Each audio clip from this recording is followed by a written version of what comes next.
Welcome to the Deep Dive. You know we love to take a look at listener questions, and today's material is no exception. It's pretty clear you're interested in the U.S. financial system, the IRS, and even some of those conspiracy theories about a new world order. Yeah, looks like someone's been doing their research. I'm really interested to see how we can bring it back to the local level. Okay, well, first up, you've sent over some clips from the documentary America, Freedom to Fascism by Aaron Russo. Oh, yeah, a classic. Right. He really goes on a quest, a serious journey, to understand the legality of the income tax system. And what's interesting is that he finds all these people and groups challenging the IRS. They're claiming that the way the IRS operates actually goes against legal precedents. And some of their stories are pretty wild. There's Joe Bannister. A former IRS criminal investigator, no less. And he gets arrested for speaking out against the tax system.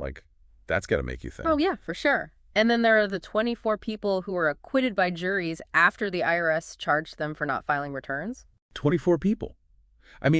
If paying income tax on your wages is so straightforward, why is it so hard to find the law that says we have to?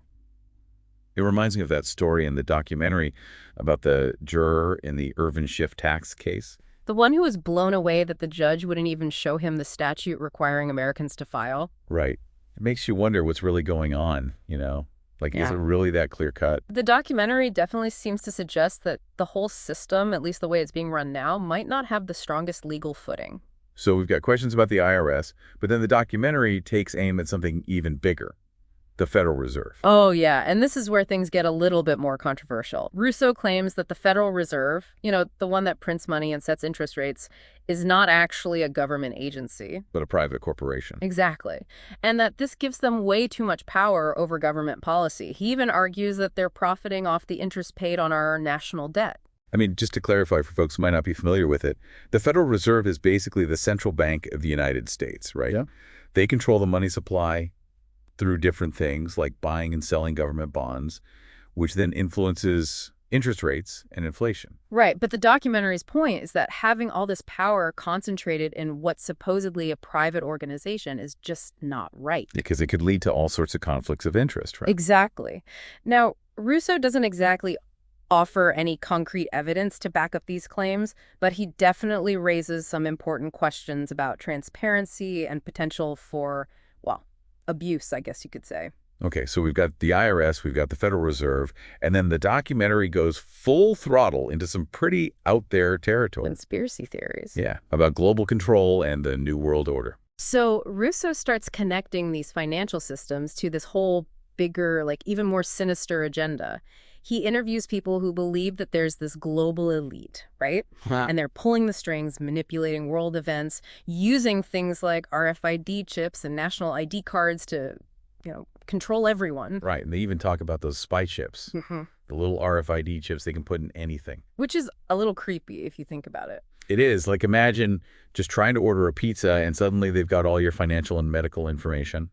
Yeah, and that's where the documentary really taps into that fear of a future where technology is used to take away our privacy and our freedom. Yeah, but before we get too deep into the world of spy chips and the New World Order, maybe we should take a step back and connect this back to that think and act locally theme. How do all of these big, scary ideas relate to our everyday lives, our choices, our communities? Well, it's easy to feel kind of helpless, right, when you're talking about these huge, complex systems. Right, what can one person really do?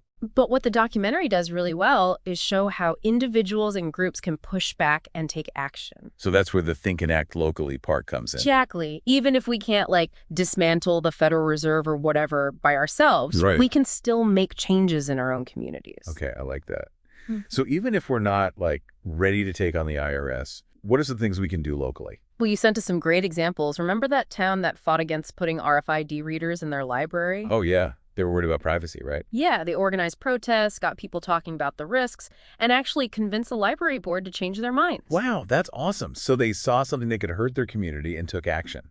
Right. That's think and act locally in action. It shows we have more power than we think. So we can organize, raise awareness, and actually influence decisions that affect us directly. Exactly. And it's not always about fighting against something, is it? You also sent that story about those farmers who started using their own local currency. Oh, yeah, that was cool. Such a creative way to support their local economy and make it more resilient. Yeah. Right? They saw that depending only on the national financial system made them vulnerable, So they made their own, one that worked for their community. gave them more control, too. I love that. It's fascinating how all these examples, even though they seem so different, are all about thinking and acting locally. It's about taking charge and finding what works for your community, right? Whether it's challenging the IRS, resisting new technologies that might be invasive, or coming up with completely new economic models. Yeah, it's about recognizing that we're not just stuck with the systems we've got. We can be a part of shaping them. And it seems like knowledge plays a huge role in all of this, too. Definitely. The people who challenged the IRS, they knew the law.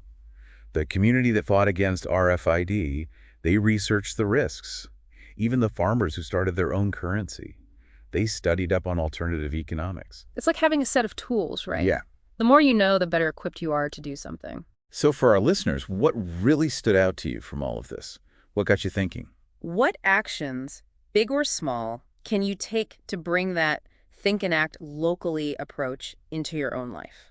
Because even those small actions, when we all do them together, can make a huge difference. It's true. We've talked about a lot, from questioning the powers that be to exploring the potential of local solutions. But now, in this last part of our deep dive, let's get practical. Okay, I like it. Let's talk about some actual tools and resources people can use to put this think and act locally mindset into practice in their communities. Welcome back. So we've explored some pretty challenging ideas, heard some inspiring stories, but now it's time for the rubber to meet the road. Right, we've been talking about thinking and acting locally, so Right. how do we actually make it happen? What can we do? It starts with remembering that change doesn't have to be some big, dramatic thing. It's the little things, those everyday actions that add up and make a difference. So what are some of those small steps, those concrete things we can actually do to have an impact locally? Well, the first thing, and we've talked about this a lot already, is to be informed. That whole knowledge is power thing. Right, but how do we actually, get that knowledge? Be curious. Ask questions. Read books, articles, but make sure they're from good sources.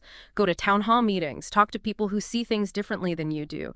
The more you understand what's going on around you, the better you'll be able to actually address it. Okay, so we're informed.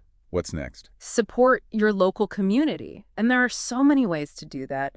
Shop at those local businesses, volunteer your time, donate to organizations you believe in. Even just chatting with your neighbors can make a difference. So it's about really being a part of your community, putting your money where your mouth is. Yeah, and don't underestimate the power of your wallet. Every time you buy something, you're supporting a company and the way they do things. So choose to spend your money with businesses that align with your values. Ones that are ethical and sustainable. So it's like voting with your dollars. But what about those bigger things, like those RFID chips?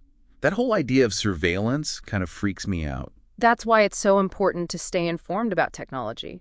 Learn about what it can do, the good and the bad. Push for policies that protect your privacy and keep your data safe. So it's not about, rejecting technology altogether, but using it wisely and being aware of the risks. Oh, exactly. And one more thing. Never underestimate the power of conversation. Talk to your friends, your family, your neighbors about these issues. Share what you've learned. Sometimes just talking about it can be that first spark that leads to change. It's that ripple effect, right? Start small and let it spread. That's the beauty of thinking and acting locally. It gives everyone a chance to make a difference right where they are. And when enough people do that, well, that's when things really start to change. So to all of our listeners out there, think about what you've heard today. What's one small step you can take right now to put these ideas into practice? What one thing, no matter how small, can you do to make your community a better place? Think about it, write it down, and then, most importantly, take that first step. It's been a great deep dive. We've covered so much, from questioning authority to exploring the power of local action. But the real journey begins now. It's up to each of us to take what we've learned and put it into practice in our everyday lives. So keep questioning, keep learning, and keep acting locally. And we'll see you on our next deep dive.